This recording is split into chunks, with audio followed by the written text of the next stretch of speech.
Hey you guys, welcome back to our channel, Everyday Anderson. Today we are going to be doing this juicy meatloaf. It's pretty simple and I'm going to show you how I do mine. So let's get started. So first I'm going to put 1 egg into a bowl, and I like to put my seasonings in first before the meat. That way I can incorporate all of the meat with the seasonings. Not that it really makes a difference. I don't know why, I just like to do it this way. And then I have my trinity, which is onions, celery, and bell pepper. I put in about half of a cup. I didn't want to use all that I had because I felt like it was a little too much. Here we have some garlic, and that's about 4 or 5 cloves. I always do a lot of garlic. You have to have Worcestershire sauce, you guys. That's one of the key things that gives meatloaf its flavor. And so just a few sprinkles of that. And of course I have my onion powder, and you know I'm going to be coming right back at you with my California garlic powder. Again, I don't usually cook with this, but I bought such a huge amount of it that I have to use it. I usually like a finer granule for inside of my meat. But anywho, this is chili powder, and I'm going to be throwing in a couple shakes of that. Maybe about 1/4 to half of a teaspoon or tablespoon. It doesn't really matter. You can't go too heavy with any of this, you guys. That is some smoked paprika that you guys know I love by now. I'm going to give it a few turns of black pepper and also a hefty amount of salt.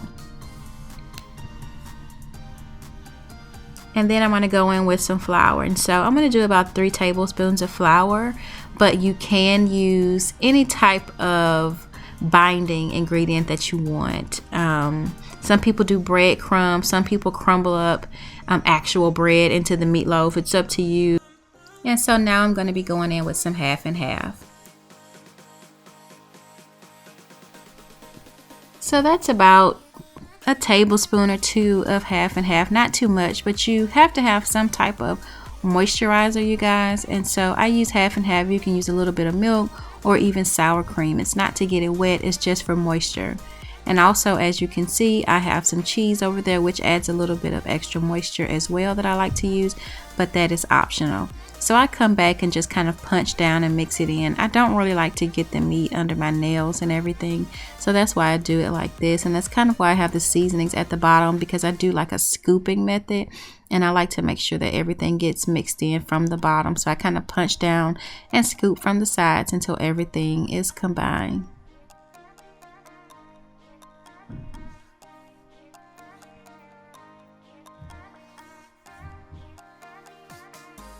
Make sure you subscribe, you guys, like and comment. Visit us at everydayandersons.com. That's everydayandersons with an S. I post a lot of my content there, and also just give you a few more tips about the food that I prepare on the YouTube channel.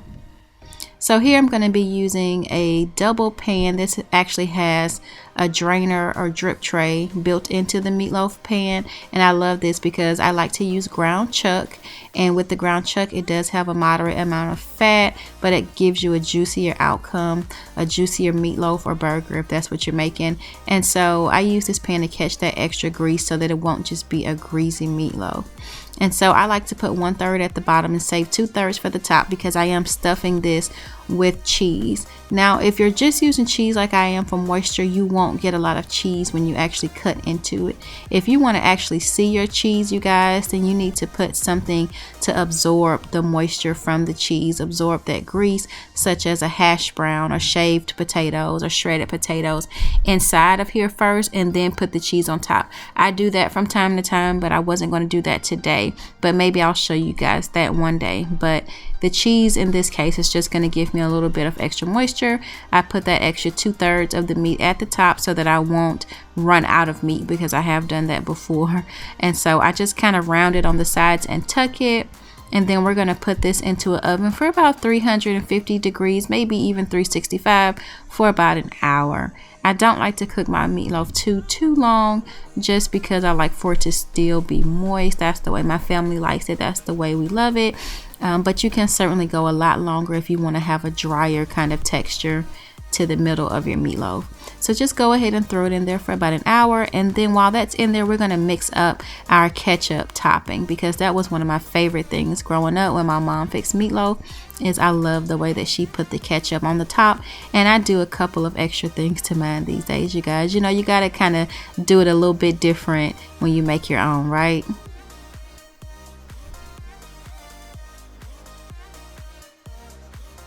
Okay, so here we go. I'm going to be taking a small dish and adding tomato paste, the ketchup, of course, and also I like to add A1 because that gives me a little bit of extra kick. So that steak sauce gives it an extra little bold sauciness.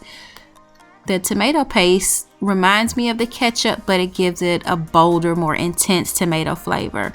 And I started off really small with the tomato paste, and over time I just keep adding more and more, and my kids seem to never get tired of it. They really love that, and it kind of reminds me of myself. I guess they get it from me because I loved this part when I was younger.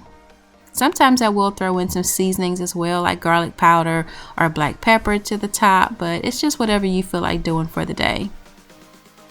So go ahead and throw that in and give it a good mix, you guys. And once your meatloaf is done, you're going to wait until about 15 to 20 minutes before it's time to take it out.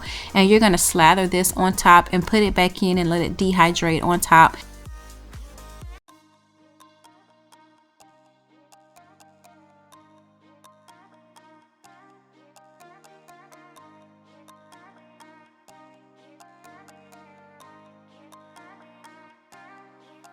Okay, and so the meatloaf is almost done, and I am just rubbing that ketchup mixture on top of it. And at this point, I'm going to leave the aluminum foil off of the meatloaf and stick it back in there for about 20 minutes, and then it was done, you guys. Make sure you leave the foil off on that second half.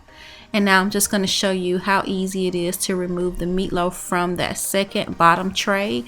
And you can see all of that grease that has come off of the ground chuck. So that's a way to save a little bit of fat. You don't want to really cut into that and have that kind of dripping on your plate, you guys. Look at all that. And now we're just left with nice juicy meatloaf, you guys. And I'm going to show you what this looks like. Make sure if you like this recipe and you want to see more, you subscribe to our channel. And look how easy that knife is going into that meatloaf, you guys. And it is done just the way that we like it. Make sure you try this with hash browns and cheese too, you guys. I hope you enjoy this recipe. Make sure you subscribe and check out some of my other videos. Until next time, this is Everyday Anderson. Mwah.